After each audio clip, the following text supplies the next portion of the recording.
on News Channel 5, exclusive about the Turnpike crash that killed this teenager. Tonight we've learned the truck driver who set off the chain reaction is facing charges. So we spent today asking questions about the driver and that stretch of highway where all of this took place. Kristen Volk is live on 5 near the scene. Kristen, what have you learned? Well, Leanne, I found out the driver works for an out-of-state trucking company that just started up.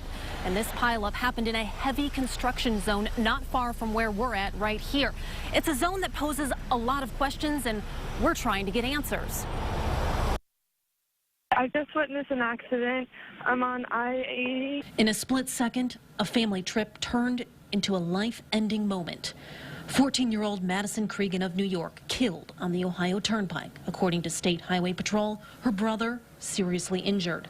This is the remnants of their Ford F-150 truck. It was just a bad situation with all the weekend traffic heading home on a Sunday night. State Highway Patrol tells us this man, identified as Shokan Carter of Powder Springs, Georgia, slammed his semi-truck into the F-150, which in turn caused this eye-opening chain reaction. This car, this car, this car, all damaged. In total, 10 vehicles involved. The impact was actually so hard that the temporary wall they set up for safety to keep the eastbound vehicles away from the west actually was compromised and pushed all the way out into that lane. The pileup happened here in this complicated construction zone, milepost 110 eastbound, where traffic is condensed into single lanes.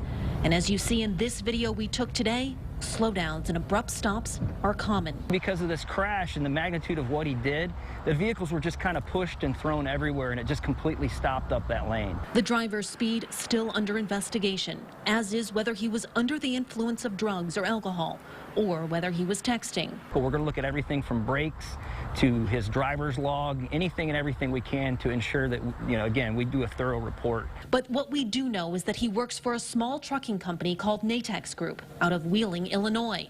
That's according to this data we found from the Federal Motor Carrier Safety Administration.